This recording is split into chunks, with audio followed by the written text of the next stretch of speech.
baca, kita memulai berdoa dulu ya untuk Ayu, silakan untuk berdoa.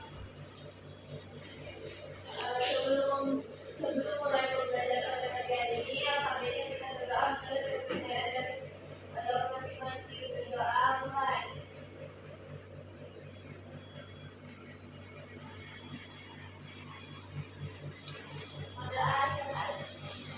Terima kasih Ayu atas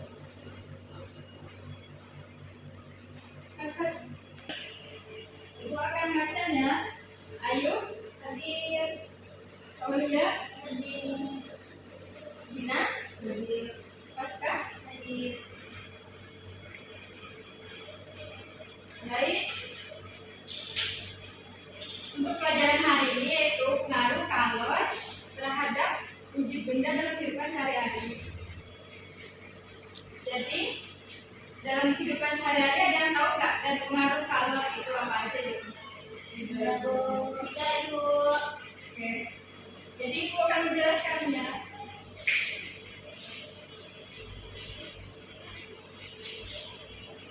Jadi pengaruh kalor terhadap perubahan wujud benda dalam kehidupan sehari-hari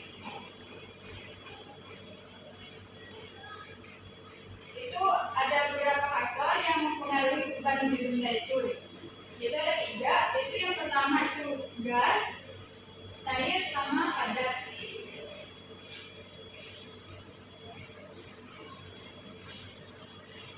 Contohnya seperti kayu itu benda padat, air itu benda cair, dan gas itu juga galon.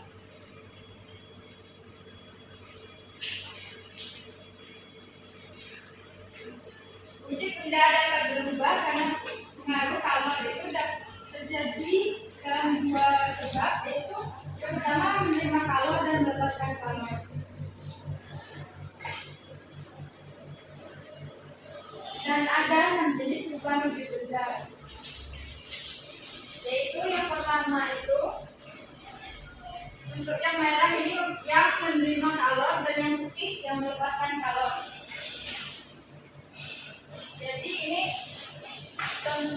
kan ada warnanya ya. Jadi yang merah ini mencair, dari padat menjadi cair, jadi cair ini menjadi beku. Terus yang padat ini bisa menyublim menjadi gas, dan yang gas ini bisa mengkristal menjadi padat. Kemudian yang cair tadi itu bisa menguap menjadi gas, dan gas tadi bisa mengembun menjadi cair.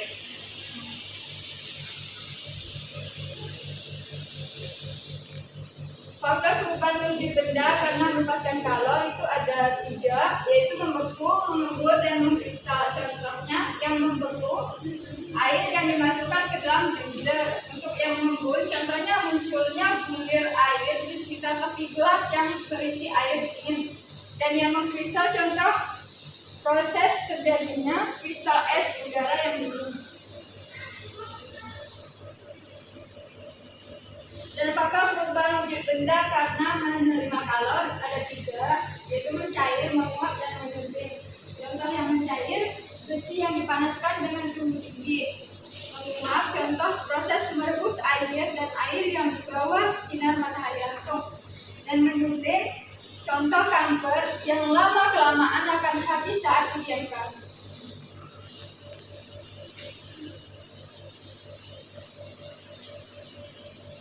Perubahan wujud benda yang dapat kembali. Benda yang telah berubah wujud dapat kembali ke bentuk asalnya dengan beberapa perlakuan. Contohnya, yang pertama air yang membeku menjadi es, kemudian mencair saat didiamkan di ruang terbuka atau dipanaskan. Yang kedua itu lilin yang dipanaskan akan mencair saat dipanaskan, namun akan kembali padat saat didinginkan. Yang ketiga mentega mencair saat dipanaskan, namun akan kembali ke bentuk padat saat didinginkan. Yang keempat, embun pagi bisa kembali menjadi air karena mengalami perubahan wujud dari gas menjadi air.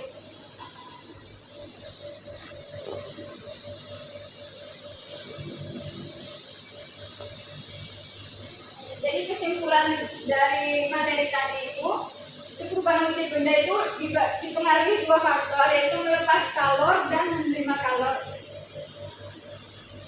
Dan perubahan wujud benda yang dapat kembali ke wujud semula itu tadi kan udah contohnya ya, udah ibu bilangin apa aja.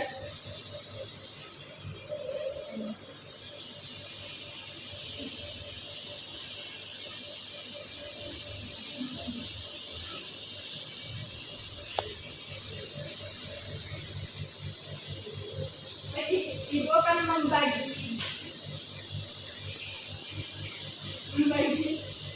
dua kelompok untuk mengerjakan tugas tugas.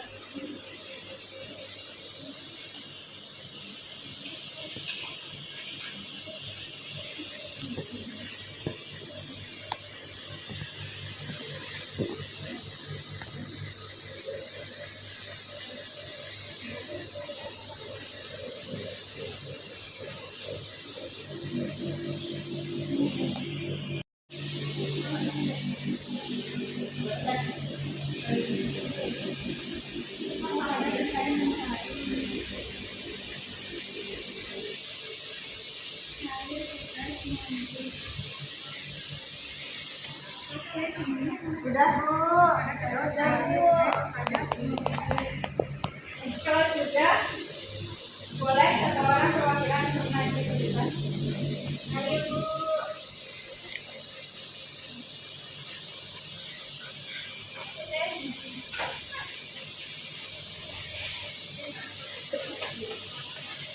Oke. Jadi jawabannya itu kalau dari benda padat ke benda cair itu namanya mencair. Kalau dari cair ke padat itu namanya membeku. Terus dari cair ke gas itu mengembun. Kalau gas ke cair itu menyublim. Terus kalau benda gas ke padat itu mengkristal. Kalau ke padat ke gas itu menguap. Ya Bu, baik betul. Terima kasih.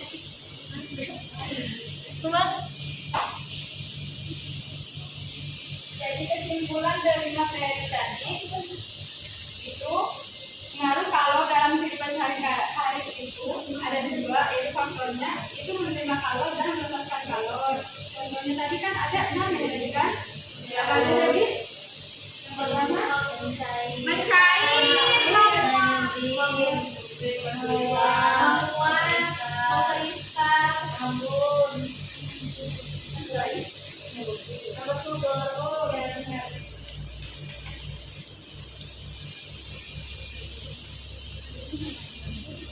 Oke, saya akan bertanya.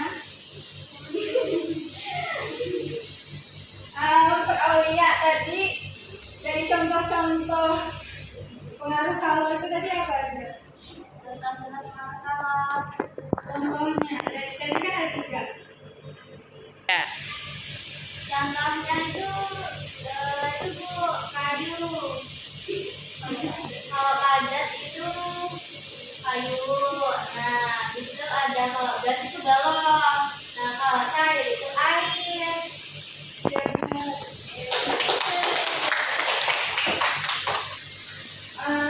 Selanjutnya saya akan memberikan kesempatan kepada teman-teman untuk menyampaikan materi atau menyimpulkan dari materi yang telah Bu sampaikan. Ada Kaska? Jadi tadi kesimpulan yang bisa saya dapat itu perubahan wujud benda itu dipengaruhi sama 2 faktor Bu. Yang pertama itu melepas kalor, kemudian menerima kalor. Kemudian kalau yang melepas kalor itu membeku Bu. Kemudian setelah membeku itu mengembun, kemudian mengkristal. Kalau yang menerima kalor itu mencair, menyublim, kemudian menguap. Lalu perubahan wujud benda itu yang dapat kembali ke semula itu contohnya air yang membeku Bu. Air yang membeku menjadi es, kemudian mencair saat didiamkan di ruangan terbuka atau dipanaskan kembali. Itu saja sih Bu.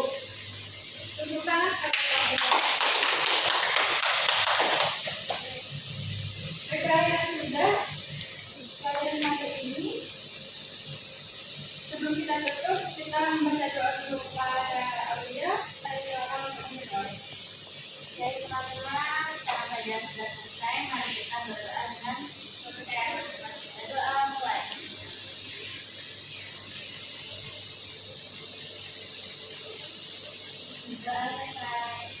Terima kasih atas